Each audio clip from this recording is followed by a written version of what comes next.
449장입니다. 449장 5절 우리 함께 하시겠습니다.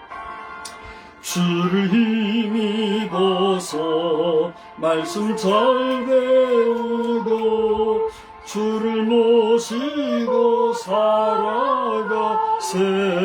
주를 의지하며 항상 순종하면 주가 사랑해 주시리라. 의지하고 순종하는 길은 예수 안에 즐겁고 복된 길이로다. 아멘. 하나님은 여러분을 사랑하십니다. 하나님 목사님을 사랑하십니다. 하나님은 우리 모든 성도를 사랑하십니다. 아멘. 예, 교회 소식은 주보 뒷면 참고해 주시기 바랍니다. 오순절 7주차인데요. 우리 성령 충만을 사모하는 자에게 그대로 될 것입니다. 여러분 성령 충만함을 잘 유지하셔서 늘 승리하시기 바랍니다. 대남 비방이 극을 더해가고 있는데 북한 공산주의자들 또 좌파주의자들 근신하고 각성하고 회개해서 구원의 은혜를 덧입기를 우리 함께 기도하십시다. 각 교회들이 하계교회를 진행 중인데요. 하계교회학교 여러 수련회 등 프로그램 가운데 위생 문제로 어려움 겪지 않기를 위해서 기도해 주시고 여러분 자신도 만전을 기하여 주시기를 바랍니다. 박정훈 집사님 10주기 추모 예배 있습니다. 여러분 정성으로 준비해 주시기 바라고 또 기타 광고는 주보를 참고해 주시기 바랍니다. 이제 우리 다 같이 주학에 맞춰 묵도하심으로 오늘 7월 넷째 주 예배를 주께 드리겠습니다.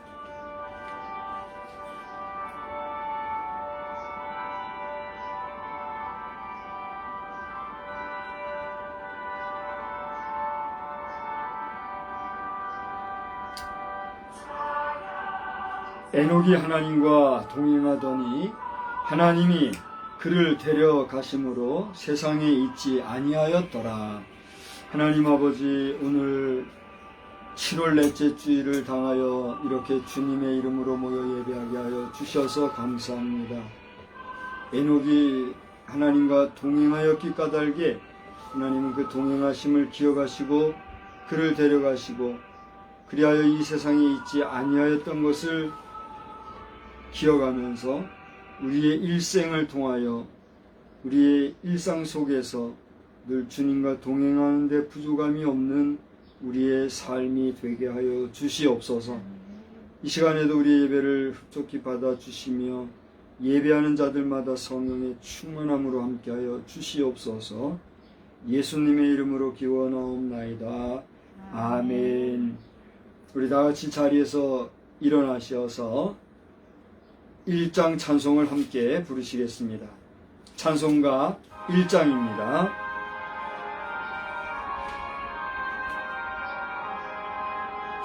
만복의 근원 하나님 온 백성 찬송 드리고 저 천사여 찬송하세. 찬송 성부 성자 성령 아멘. 성시교독은 30번이 되겠습니다. 성시교독 30번에 있는 시편 67편의 말씀을 교독하겠습니다.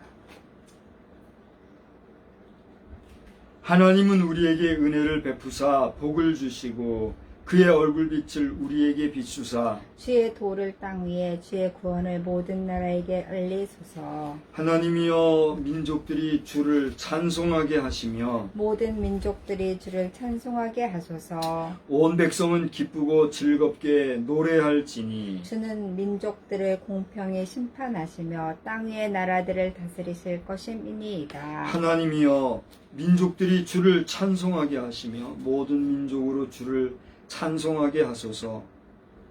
땅이 그의 소산을 내어 주었으니 하나님 곧 우리 하나님이 우리에게 복을 주시리로다. 하나님이 우리에게 복을 주시리니 땅의 모든 끝이 하나님을 경외하리로다. 아멘.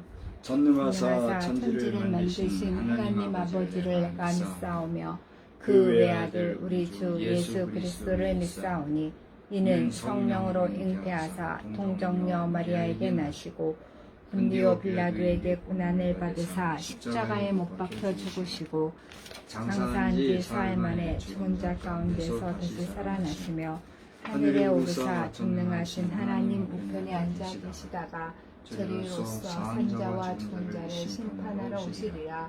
성령을 믿사오며 거룩한 공회와 성도와 서로 동통하는 것과 죄를 사해 주시는 것과 몸이 다시 사는 것과 영원히 사는 것을 믿사옵나이다. 아멘. 자리에 앉으셔서 545장을 부르시고 이미경 사모님 기도해 주시기 바랍니다.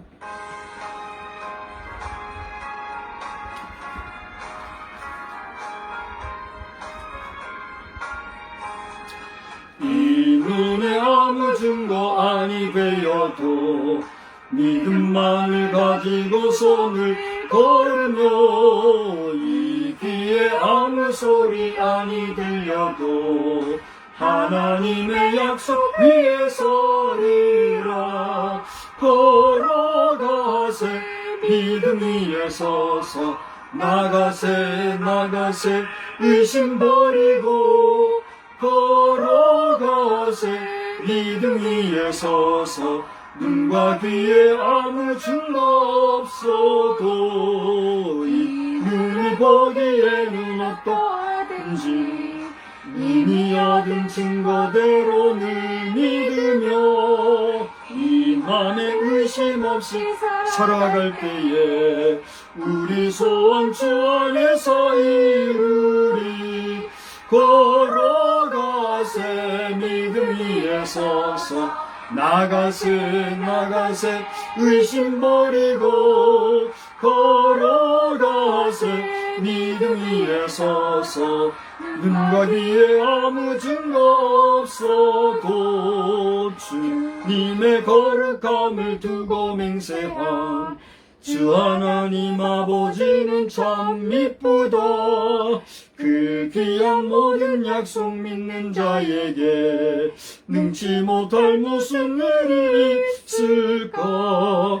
걸어가세 믿음 위에 서서 나가세 의심 버리고 걸어가세 믿음 위에 서서 눈과 귀에 아무 증거 없어도.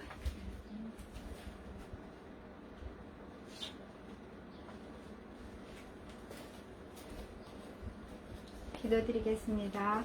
참 좋으신 하나님 아버지 주님 은혜 진심으로 고맙고 감사를 드립니다. 저희들 한 주간도 무더위 가운데서 또 장마로 축축한 가운데서도 저희들 지키시고 보호해 주셔서 건강 가운데 인도해 주셨사오니 감사합니다. 아버지 하나님 우리의 삶이 항상 주님을 바라보며 주님을 의지하며 살아갈 수 있게 주님 도와주시고 감사하는 마음으로 하나님의 주시는 복을 받아 누리며 살아갈 수 있는 저희가 될 수 있도록 인도하여 주시옵소서. 불평이나 불만이 아니라 있는 이 삶 자체가 하나님의 은혜요 주님의 도우심인 것을 믿고 감사하는 우리가 되어질 수 있도록 주여 인도하여 주시옵소서. 아멘. 특별히 주의 종 박성수 목사 건강으로 지켜주시고 하나님의 말씀을 증거할 때에 내 마음이 앞서는 것이 아니라 하나님의 말씀에 의지하여서 말씀이 살아 역사할 수 있도록 주여 인도하여 주시고 주님 지켜주시옵소서. 그래서 듣는 자나 받는 모두가 은혜 받게 하시고 성령의 충만한 가운데 거할 수 있도록 주여 도와주시옵소서.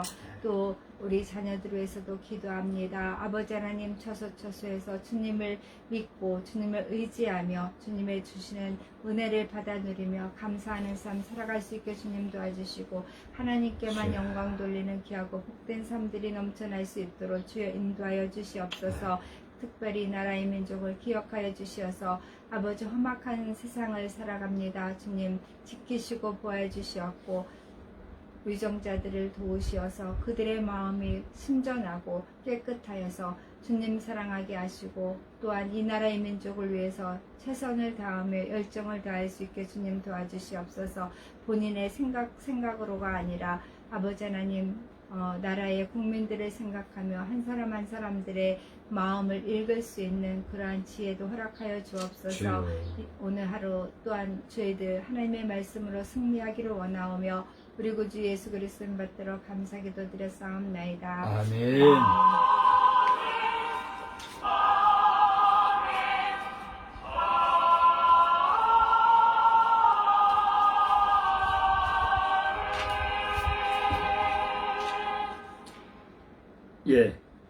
이 시간에는 이제 하나님의 말씀 고린도후서 5장 6절과 7절 말씀을 보도록 하겠습니다. 신약성경 고린도후서 5장 6절로 7절 두 절 말씀만 보겠습니다. 그러므로 우리가 항상 담대하여 몸으로 있을 때에는 주와 따로 있는 줄을 아노니 이는 우리가 믿음으로 행하고 보는 것으로 행하지 아니함이로다. 아멘. 우리 6장 찬송을 부르시면서 봉헌의 시간 갖겠습니다.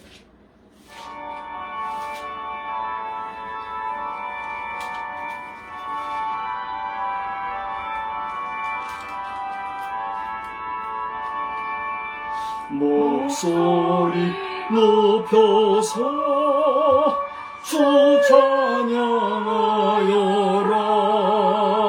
영광과 권세와 존귀와 위엄을 온누리 다스리시는 만왕의 왕께 돌려라.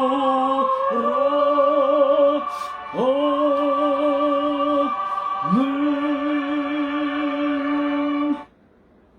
하나님 아버지, 오늘도 만왕의 왕이시여 만주의 주가 되시는 하나님 앞에 이 예물을 봉헌합니다. 참으로 적고 보잘것없는 예물일지라도 하나님 이것을 드리기 위하여 힘쓰고 애쓰고 수고해온 그 정성을 기억해 주시사 하나님의 나라에 신령한 것으로 또 이 땅에 기름진 것으로 함께 하시는 주의 은혜를 경험하며 또 감사하며 만족하며 살아가는 우리의 삶의 경륜이 넘쳐나게 하여 주시옵소서. 아멘. 우리 가운데 주님 앞에 드림으로 오히려 비어지는 일이 아니라 채워지고 보충되는 역사를 경험하는 역사가 많아지게 하여 주시며 또 그것으로 간증하며 주변의 많은 사람들을 풍성하게 할 수 있는 은혜도 넘쳐나게 하여 주시옵소서. 아멘. 이 시간에도 큰 은혜 주실 줄 믿고 감사하오며 예수님의 이름으로 기도드리옵나이다. 아멘.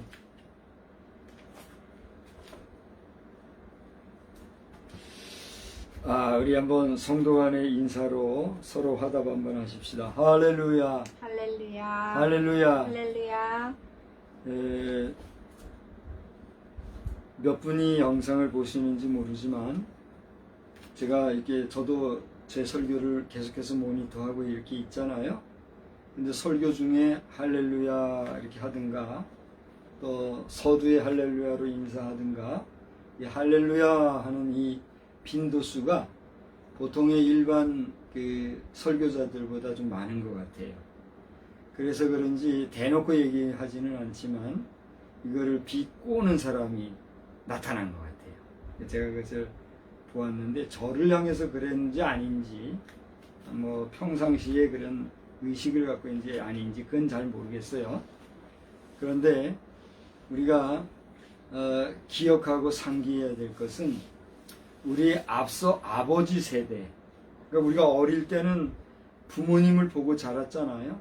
부모 세대의 할렐루야 이렇게 인사했을 때의 그 정서와 오늘 21세기 2022년도 현재를 살아가고 있는 현재 그리스도인들의 그 정서가 제가 볼 때는 많은 차이가 있는 것 같아요.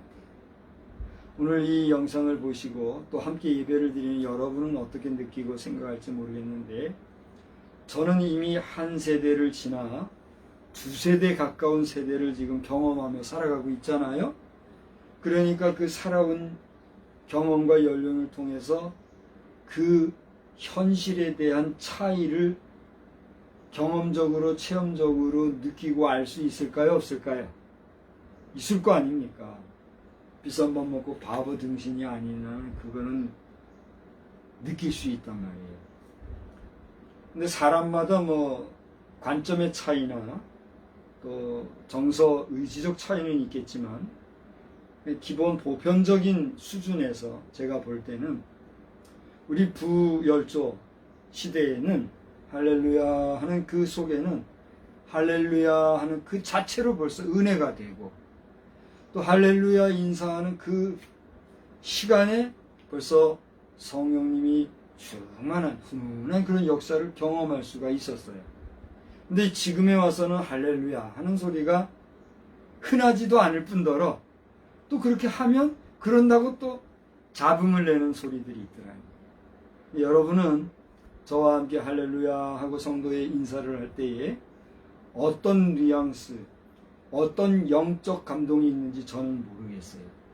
여러분이 할렐루야 하는 그 한 시간에 그 한마디 속에서 큰 은혜가 되면 벌써 하나님과의 동행하는 삶이나 하나님을 향한 여러분의 영적인 그 기대치나 사모함이 특심하다 하여도 틀림이 있을까요? 없을 거예요?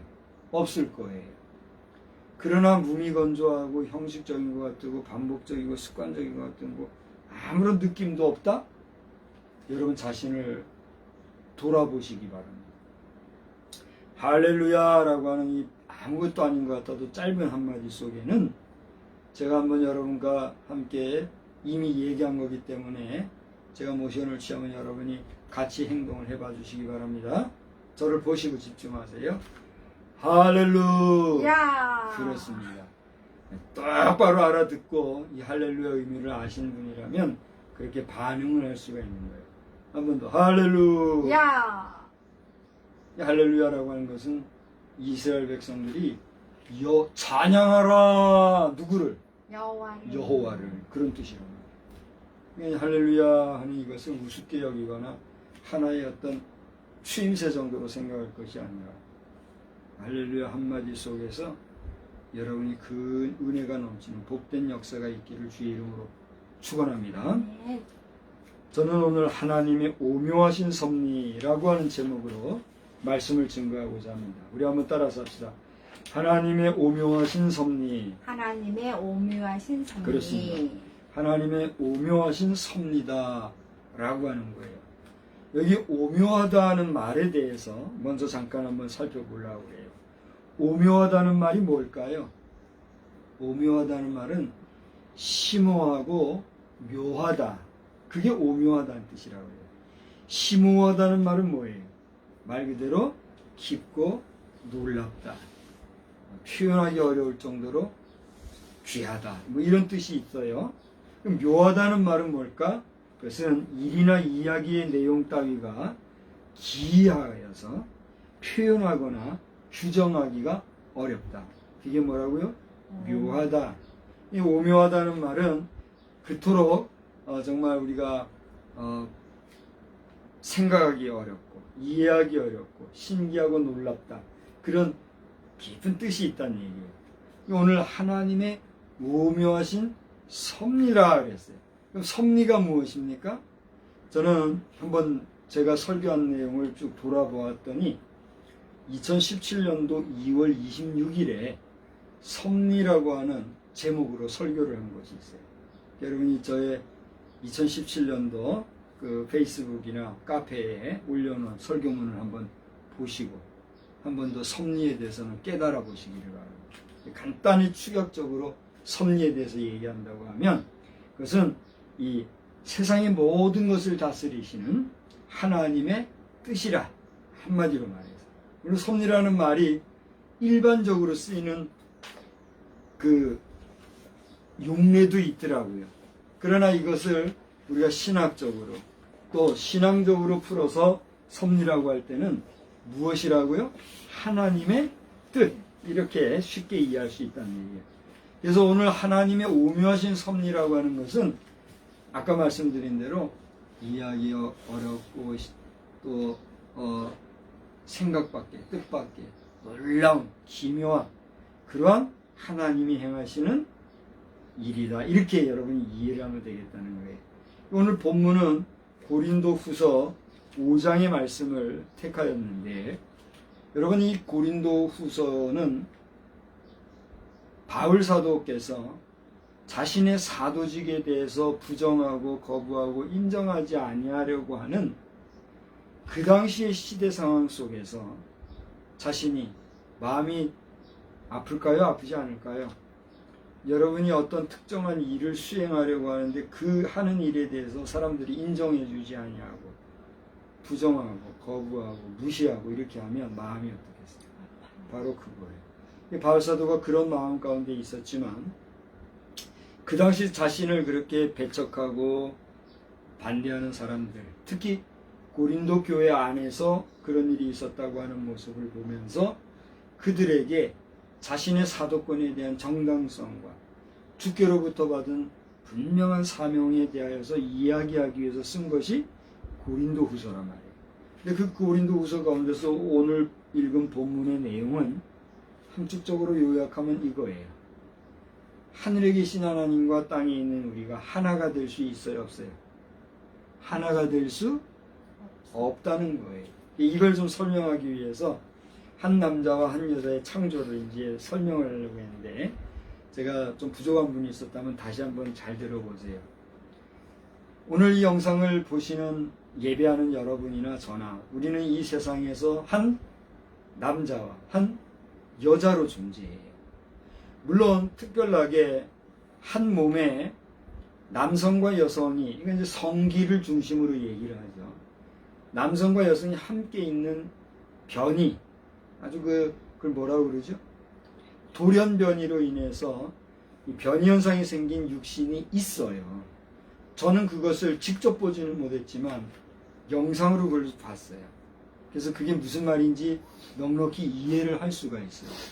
그래서 이런 문제들에 대해서 오늘날 동성애를 인정하고 또 소수 인권을 보호해야 된다고 하는 측면에서의 동성애 옹호나 인정과 급기야 더 나아가서 동성애 결혼 합법화와 같은, 그래서 인권을 보호한다고 하는 측면에서의 다양한 법제화 운동도 있는 것을 우리가 보고 있고, 이것이 현실이지만, 그러나 이 모든 것을 발달된 의학술과 심리학, 정신분석 등 여러 가지 발달된 문화 현실 속에서 이 모든 상황들은 우리가 분명하고도 반드시 고쳐나갈 수 있어요, 없어요? 고쳐나갈 수 있는 거예요. 그러니까 그러라고 하나님께서는 우리에게 기술도 주시고 지혜도 주시고 여러 가지 지식과 기능도 허락해 주셨단 말이에요. 그래요? 그렇지 않아요? 그러니까 우리가 중생성결 신유재림 사중복음을 믿는 기독교 대한성결교회 목사로서 그 사중복음 중에 특별히 신유의 은사를 논할라치면, 신유라는 것은 하나님의 도우시는 기적같은 은혜로 고침을 받는 행위도 있지만 우리의 이런 발달된 의학 기술로서 고치는 행위도 하나님의 은혜가 있어야 돼요, 안 돼요? 되기 까닭에 그러한 의료 행위를 통한 치료 사역도 신유의 범주에 넣어요, 안 넣어요? 넣어요. 그러므로 이렇게 엄연한 신유의 역사를 통해서 하나님께서 하지 마라, 하나님께서 부정하다 여기신 것들은 우리가 어떻게 해야 돼요? 삼가하고 하지 아니하면서 할 수 있는 것을 찾아 나아가려고 하는 성결한 삶을 사는 것이 하나님 앞에서 바른 삶이에요? 바르지 못한 삶이에요? 바른 삶. 그런데 이것을 알지 못하거나 부정하거나 제대로 깨달지 못하고 인간의 생각, 인간의 수준, 인간의 가치, 인간의 개념, 또 특별히 정치적인 어떤 이익수단을 쫓아서 적당주의에 빠져서 이렇게 동성애를 긍정하고 심지어 옹호하면서 소수인권이라고 그러면서 동성애 결혼도 법으로 규정해주고 그걸 인정해주지 않으면 오히려 죄인시하는, 이제 제가 또 올라갈까봐 낮추는데, 그것은 하나님 앞에서 어떻게 하는 거예요? 망령된 것이라는 거예요. 여호와의 이름을 망령되이 일컫는 것이 그거란 말이에요. 그러므로 다시 한번 기분 나빠하시거나 불쾌하지 마시고, 미국의 존경하는 조 바이든 대통령, 현재 대통령이나 버락 오바마 전 대통령께서는 이제라도 인정할 거는 인정하시고 깨끗하게 승복할 건 승복하셔서 하나님을 이겨서야 되겠습니까, 우리가? 물론 하나님을 이기는 것도 그 하나님이 인정하시는 것이라면요 그리하겠지만, 하나님이 인정하신다 할지라도 우리 인간 스스로가 절제하고 이길 수 있는 것은 어떻게 해야 돼요? 우리 스스로가 이겨가야 돼요. 그래야 하나님의 권위를 존중하는 자들이 되지 않겠습니까? 자기 고집, 자기 뜻대로, 우리의 의지대로 무조건 인간 본의, 인간 중심으로 하나님을 이기려고 하면 그것은 하나님 앞에서 복이 될까요? 안 될까요? 안 된다는 거예요. 동성애에서 복 받겠다, 동성애를 인정해서 동성애 결혼을 정당시해가지고 그래서 나는 복 받겠다, 이게 말이요 막걸리요. 야곱이 하나님과 겨루 이겼다고 해서 우리도 야곱처럼 하나님을 이길 수 있다고 해가지고 성적 오해를 정당화하는 그런 이기고자 하는 이김이야말로 뭐 하는 거예요? 흥하는 길일까요? 망하는 길일까요? 망하는 길이라는 사실입니다. 우리가 우주 개척 시대는 이미 시작이 되었고, 우주로 진출하려고 하는 이런 마당에 지구가 좁아서 인구가 폭발하면 안 되니까 인구를 조정하려고 하는 수단으로 이렇게 한다는 소리, 그런 잡다한 소리들은 궤변이자 하나님 앞에서 망령된 것인 걸 알아서 우리 지구촌에 있는 수많은 지식 지혜인들이 다시 한번 하나님의 말씀을 귀하게 여기고 하나님의 말씀을 존중하면서 하나님의 계명의 말씀을 가장 기본적으로 순종하고 나아가요. 믿음의 우리 행성 지구촌이 되기를 우리 다 같이 함께 기도하십시다. 또 그런 우리 행성이 되기를 주의 이름으로 축복합니다. 그 길을 위해서 미국의 전현직 대통령들께서는 정말 자존심 세우시거나 고집 세우시거나 하지 말고 깨끗하게 인정할 거 인정하시면서 용기 있게 잘못된 법안은 결자해지라고 여러분들이 풀어주시는 역사가 있기를 주의 이름으로 간청합니다. 이번에 필립 골드버그 대사라고 미국의 오랫동안 공백 상태였다가 오신 대사가 계셔요. 저는 그분을 알지도 못하고 만나 뵙지도 못한 분이지만 사실인지 아닌지도 저는 모르지만 여러 언론 보도에 의하면 그가 동성애자임을 스스로가 카밍 아웃 하신 분이라고. 동성애 전력이 있다는 거죠. 지금 그런지 아닌지 저는 몰라요.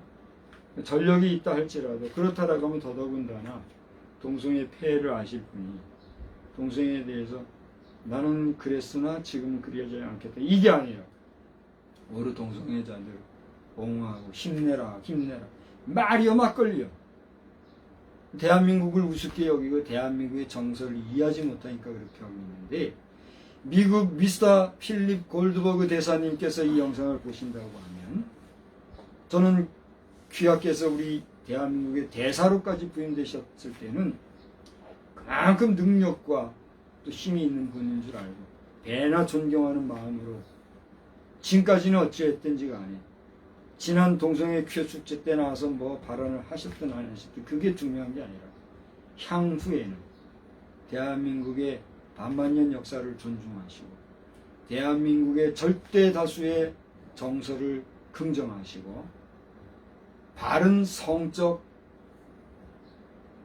아름다움을 긍정하시고 잘못된 동성애적 그 피폐함에 대해서 탄식하시는 정상적이고 바른 성문화에 대해서 다시 한번 힘써주시기를 주의 이름으로 간절히 부탁을 드리는 바입니다. 대사께서 이 영상을 보실지 안 보실지 저는 몰라요. 또 보셔도 이 한국어로 하는 설교를 영어로 듣기에는 쉽지가 않겠지요. 어쨌거나 하나님이 도와주시기를 저는 바라면서 오늘 하나님의 오묘하신 섭리에 대해서 얘기하면서 왜 이렇게 길어졌는가. 섭리라고 하는 제목으로 제가 2017년도 2월 달에 설교를 한 게 있어요. 여러분이 아까 말씀드린 대로 한번 보시기 바라고, 거기에 섭리라고 하는 것은 하나님이 하시는 일인데 오늘 바울 사도가 자신이 하나님이 이끌어 가시는 사도로서의 직분을 정당시하는 그 일을 얘기하면서 오늘 본문으로 삼은 내용의 핵심 내용은 이거예요. 하나님과 우리가 하나가 될 수가 없는데, 그렇다고 하면 이렇게 하나가 될 수 없는 이 가운데서 우리는 어떻게 살아야 되는가? 또 하나님과 우리가 하나 된다고 하는 사실에 대해서 어떻게 그것이 가능한가? 이것을 생각하게 하고 있는 게 본문이에요. 아까 제가 남자 여자 얘기에다가 또 확산이 되는데, 한 남자로서의 존재는 물질이잖아요. 이 물질계에 있는 한 물질로서의 남자는 그 한 남자로서 완전해요, 완전하지 못해요? 완전하지 못해요.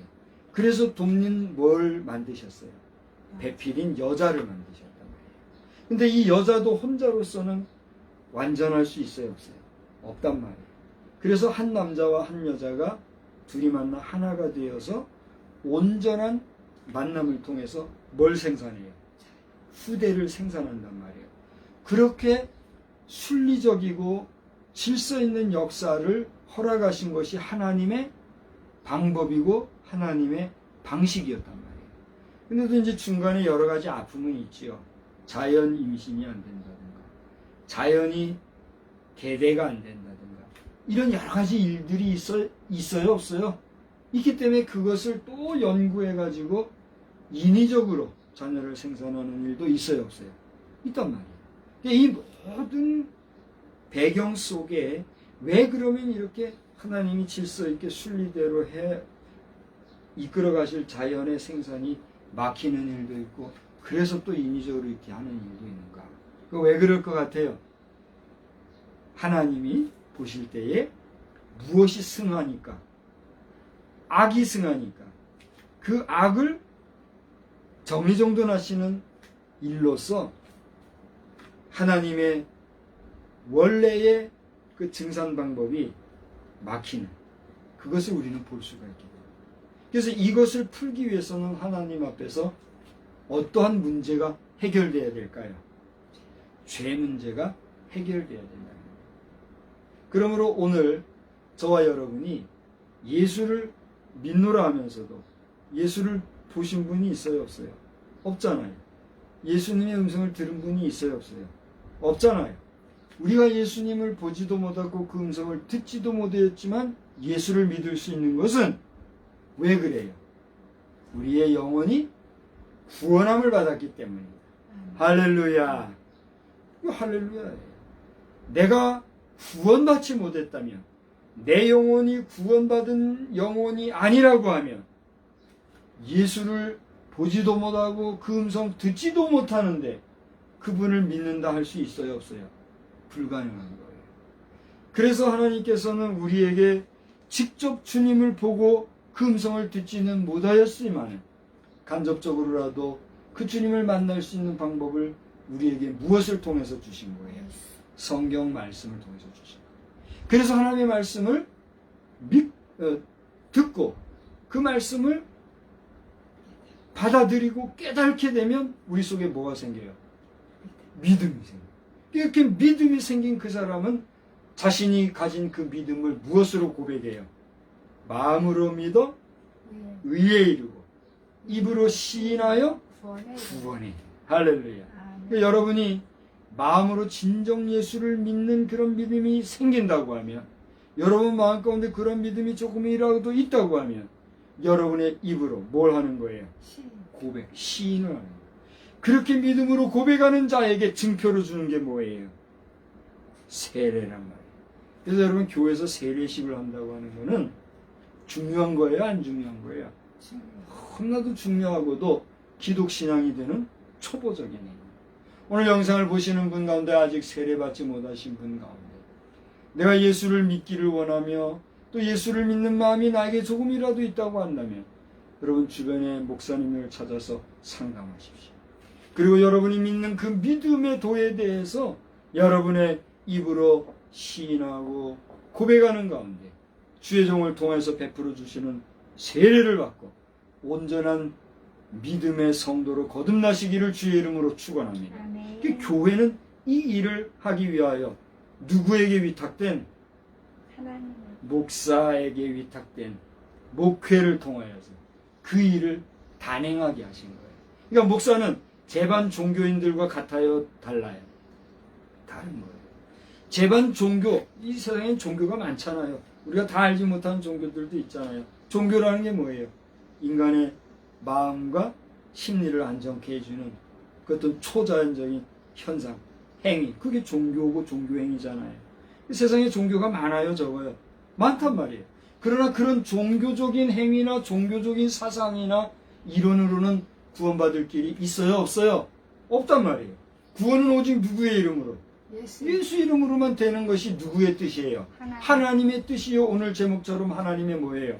섭리란 말이에요. 그 섭리를 부정하고 거부하고 인정하지 아니하는 자는 그 값으로 뭘 받게 돼 있어요? 멸망을 당하고 갈 곳이 정해져 있단 말이에요. 여러분은 그 정해져 있는 멸망의 길, 지옥 백성이 되겠습니까? 아니면 하나님의 섭리를 따라 순응하고 예수로 영접함으로 구원함을 받는 하나님의 백성이 되겠습니다. 그 선택의 몫은 누구에게 있어요? 본인에게. 그래서 오늘 저는 사실 그동안 여러분과 함께 모세오경을 지나서 여호수아, 사사기를 지나서 오늘 룻기를 볼 차례잖아요. 이 룻기를 오늘 설교를 해야 되는데 계속 이 말씀이 임하는 거예요. 그래서 웬일인가 하다가 결국은 순종하면서 이 말씀을 본문으로 삼았지만 오늘 주된 소스는 룻기를 찾아보려고 그러는 거예요. 그래서 여러분 룻기를 한번 보세요. 룻기를 보시면 거기에서 1장 1절을 보면 한 사람이 나오는데 그 사람의 이름은 엘리멜렉이라고 하는 유다 베들레헴 사람이에요. 그들이 1장 1절을 보면 사사들이 치리하던 때에 그 땅에 흉년이 들었다 그랬어요. 그래서 흉년이 드니까 먹을 것이 없으니까 먹을 것을 찾아 어디로 갔어요?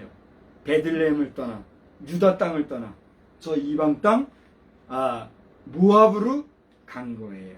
근데 거기서 잘 되면 좋았는데 이 사람 엘리멜렉이 그곳에서 어떻게 해서 죽었는지 하여튼 죽게 되었어요. 그런가 하면 이 나옴이라고 하는 주인공의 그 몸에서 난 두 아들 말론과 기련이라고 하는 이 아들도 죽게 됐어요. 졸지에 나오미는 흉년을 피해서 모압 땅에 갔다가 어떤 신분이 되었어요? 과부의 신분이 되었어요.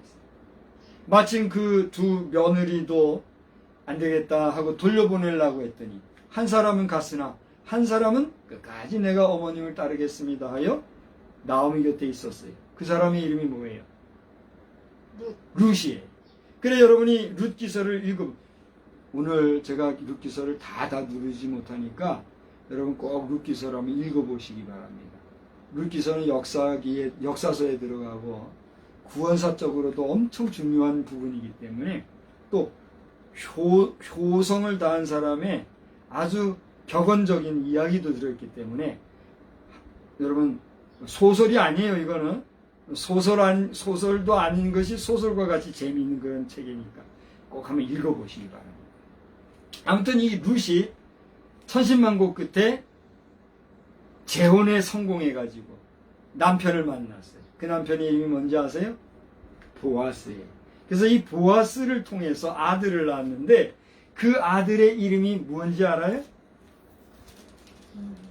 그 아들의 이름이 오벳이라고 하는 이름이 되었어요. 그래서 그 당시에 나오미가 그 며느리가 낳은 아들을 품에 안고 좋아하니까 동네 여인들이 얘기하기를 뭐라고 얘기하냐면 이는 하나님께서 너에게 주신 복이다. 하나님을 찬송해라. 이 어린애기는 내 생명의 회복자요. 내 노년의 복량자라. 그렇게 축하를 해줬어요. 우리가 어떤 사람이 득남하거나 또 득손하게 되면 축하해 주잖아요. 축하를 그렇게 해주는 거예요. 그러면서 하나님께서 너를 사랑해서 7 아들보다 더 귀한 내 며느리가 낳은 자로다. 재미있어요, 없어요? 며느리를 칭찬해 주는데 야 여보시오, 당신 며느리는 당신 7 아들보다도 더 훌륭한 귀한 며느리요. 그러면서 며느리 누구? 룻을 칭찬해 주는 그런 모습이 나와요. 그러면서 17절 룻기 4장 17절입니다. 거기 가보면은 이런 내용이 나옵니다. 나오미에게 아들이 태어났다 하여 그 이름을 오벳이라 하였는데 그 내용을 잘 보세요. 나오미에게 아들이 태어났다. 이게 말이 돼요, 안 돼요? 지금 나오미가 아들을 낳았어요. 나오미의 며느리인 룻이 아들을 낳았어요. 룻이 아들을 낳았잖아요. 그러면 며느리 룻이 낳은 아들을 품에 안고 있는 나오미에게 이 아기는 뭐가 돼요? 아들이 돼요? 손자가 돼요? 손자가 되잖아요. 그런데 동네 사람들은 그 나오미를 축복하면서 그 손자를 부둥켜 안고 있는 나오미에게 이것은 누가 낳은 아들이다? 나오미가 아들을 낳은 거예요. 네가 안고 있는 그 아기는 나오미 아들이다. 이렇게 얘기한단 말이에요. 우리 정서적으로나 말로서는 이게 말이 돼요, 안 돼요? 안 돼요. 손자하고 아들은 같을 수 있어요, 없어요? 다르잖아요. 그런데 이 깊은 속에는 뭔 뜻이 있어요? 나오미는 아들이 지금 있어요, 없어요? 낳았던 아들도 다 죽고 없는 과부의 입장이고 자식도 없는 입장이잖아요. 그런데 아들 7보다도 귀한 며느리가 낳은 그 아들을 품에 안고 보니 이 손자는 나오미에게 무엇과 같은 존재예요? 자신의 마지막 노년을 복양해 줄 역할을 감당할 손자로서 아들과 같은 역할을 합니다. 그 아들과 같은 그런 입장이다. 오늘 이 시대에도 조부모하여서 그 편부모 편모스라에서 손자가 그 아들의 역할을 하는 경우가 있어요, 없어요? 있지요. 어떤 영화인가도 보니까 손녀가 할머니와의 끈끈한 관계를 이렇게 묘사한 영화가 있더라고요. 제주도를 배경으로 한 그런 영화가 있는데 혹시 봤어요? 네, 그런 영화도 있습니다만은 시절이 지나면 손자, 손녀가 아버지, 어머니의 역할을 감당해야 될 부분을 하는 경우가 있어요, 없어요? 그런 경우를 보면 나오미에게는 아들은 아니지만 이 손자는 무엇과 같은 존재예요? 아들과 같은 존재가 되는 것을 보게 돼요. 그래서 여기에서 우리가 나오미의 아들과 같은 이 손자 오벳이라고 하는 사람의 출생과 그렇게 낳게 된 배경, 그것도 중요하겠지만 더 중요한 거는 뭘까요? 이 오벳이 어떤 사람이란 얘기예요? 다윗에게 있어서 다윗의 할아버지가 됐더라는 얘기예요. 그래서 룻기서 4장 17절 후반절을 보면 이 아들의 이름이 오벳인데 그는 다윗의 아버지인 이새의 아버지였다 그랬어요. 그러니까 오벳이 누구를 낳았어요? 이새를 낳았고 이새가 다윗을 낳았으니 이 오벳은 다윗에게 있어서 뭐예요? 할아버지가 된 거예요. 그러면 그 오벳을 낳은 보아스는 다윗에게 있어서 뭐가 돼요? 증조 할아버지가 되는 거예요. 그래서 이렇게 내려온 이 한 가문, 룻의 가문의 역사를 보게 되면 결국 이렇게 패망하고 멸망해 갈 것 같은 한 가족사였지만 그 가족사 안에서 이새와 그 아들 다윗을 통해서 다윗의 후손 가운데 누가 났어요? 예수 그리스도가 난 거예요. 그래서 마태복음에서는 아브라함과 이삭과 다윗의 자손 예수 그리스도의 세계라 그러면서 예수님을 등장시키는 모습을 보게 되잖아요. 근데 예수님은 어떤 분이십니까? 아까 말씀 중에도 잠깐 있었습니다. 오늘 2022년도에 이르러 우리는 그분을 보지도 못하고 그분의 음성 듣지도 못했지만 그분은 사람의 몸이 되어 오신 누구예요? 하나님 자신이에요. 그러니까 하나님이 이 땅에 육신으로 오신 분이 누구예요? 예수 그리스도예요. 그러니까 우리는 그 예수 그리스도를 물질로 만나요? 영으로 만나요? 그렇죠. 물질로 만나는 거예요. 영이신 하나님은 우리가 진짜 볼 수도 없고 경험할 수도 없으니까 그 하나님께서는 타락하여 인간의 몸 물질이 되어버린 이 인간을 위해서 어떻게 했단 말이에요? 신이 육신을 입고 오셔서 스스로 뭐가 되셨어요? 물질이 되죠. 그러니까 그 물질이 되신 예수 그리스도는 우리가 보고 그 음성을 듣고 할 수 있어요? 없어요? 그 당시에 예수님을 본 사람은 누구를 본 자와 같다 그랬어요? 하나님을 본 자와 같다 그랬다. 그런데 잘 보세요. 그 예수님이 잠시 잠깐 후에 십자가에 달리시더니 온몸에 피와 물을 다 쏟으시고 심지어 창으로 옆구리를 찔리시고 아무 힘없이 아버지 어찌하여 나를 버리시나까. 그래서 푹 쓰러져 죽었어요. 무덤에 들어갔어요. 여기서 끝나면 우리가 예수 믿는 의미가 있을까요? 없을까요? 없는 거예요. 우리는 어떤 사람이에요? 그 예수로 말미암아 평범한 종교인으로 끝나는 거예요. 그런데 우리 기독교가 다른 제반 종교와 다른 이유가 뭐예요? 다른 종교들은 우리에게 심적인 안정과 철학적인 교훈과 깨달음을 주는 걸로는 인정할 수 있어요. 인정해요. 석가모니라든가 공자맹자, 소크라테스 그분들의 격언과 가르침과 교훈과 선행과 여러 가지 아름다운 행동들은 우리가 귀감 삼아서 교훈이 돼요? 안 돼요? 되잖아요. 그러니까 그분들을 신의 반열에 올려서 신격화하는 거 할 수 있어요? 없어요? 할 수 있어요. 존중할 수 있어요. 그러나 거기에는 생명이 있어요? 없어요? 구원이 있어요? 없어요? 천국의 소망이 있어요? 없어요? 없어요. 그게 문제예요. 오늘 제반 종교를 가지고 하나님을 모르면서 그 종교가 절대 구원의 역할을 감당해 주려고 생각하면서 살아가시는 여러분, 부족하고 연약하지만 오늘 그런 여러분을 위해서 오늘 이 말씀을 여러분 제반 종교가 분명히 실존하고 인정하고 존중해 줄 만하지만 거기에는 생명이 없어요. 거기에는 구원이 없어요. 거기에는 영생 천국에 대한 소망이 없어요. 그러므로 이 모든 것을 가능하게 하시는 분인 누구? 주 예수를 믿으시오. 그리하면 너와 내 집이 구원을 얻을 것이다. 할렐루야. 이게 복음이에요. 그래서 오늘 이 고린도 후서에 우리가 물질로 있을 동안에는 하나님과 하나 될 수 없는 이 관계를 통해서 그렇게 될 수밖에 없는 이 우리의 연약성을 누가 하나 되게 하셔요? 성령이 하나가 되게 하시는. 오늘 이 5장 전체를 잘 읽어보면 이게 느껴져요. 그래서 우리가 논리적으로나 이론적으로나 우리의 경험, 우리의 체험, 우리의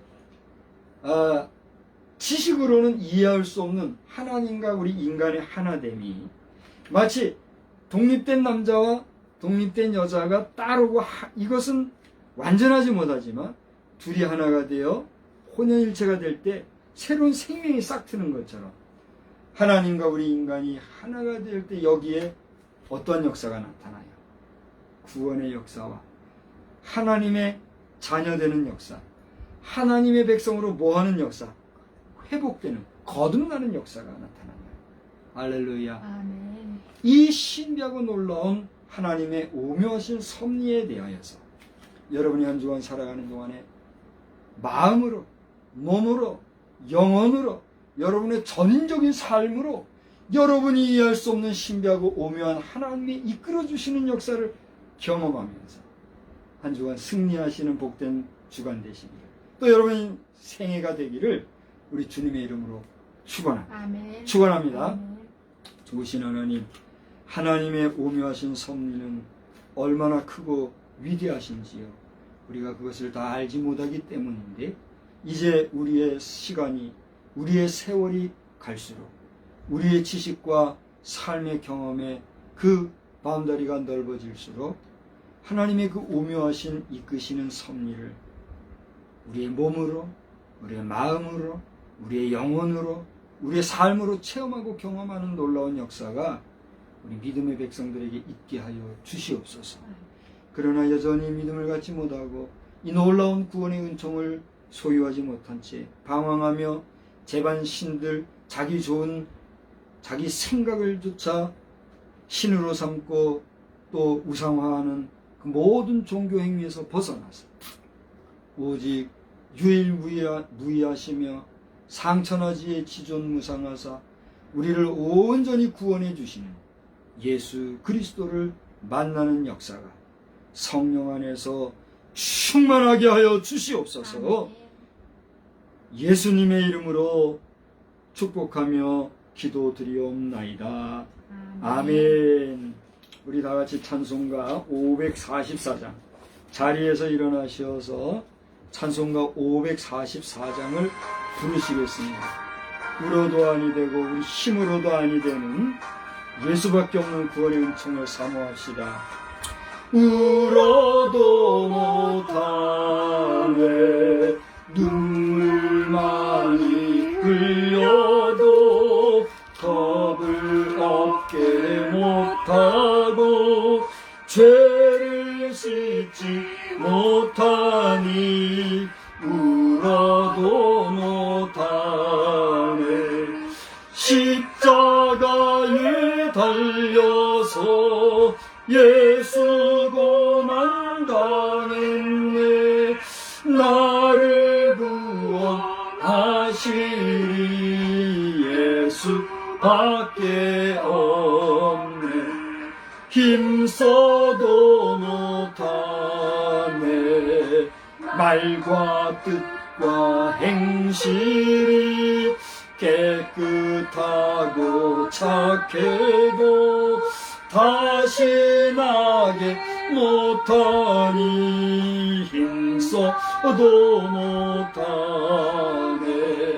십자가에 달려서 예수 고난 당했네. 나를 구원하시리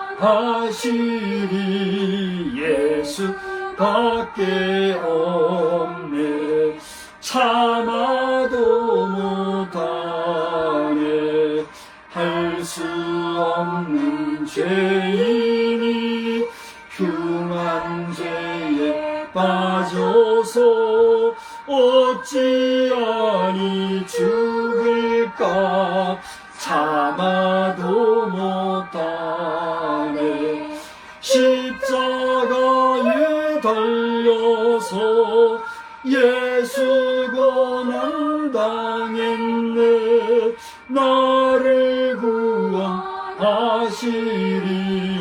예수밖에 없네. 믿으면 되겠네. 주 예수만 믿어서 그 은혜를 힘입고 오직 주께 나가면 영원 삶을 얻네. 십자가에 달려서 예수 고난 당했네. 나를 구원하시리 예수밖에 없네. 예수 안에서 승리하시기를 주님의 이름으로 축복합니다. 아멘.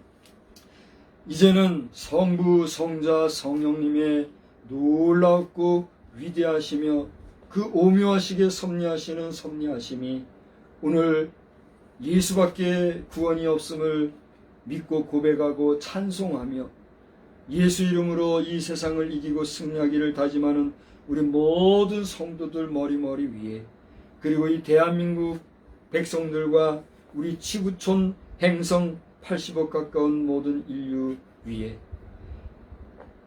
크신 은혜와 능력과 권세로 함께 하시옵기를 간절히 축원하옵나이다. 아멘.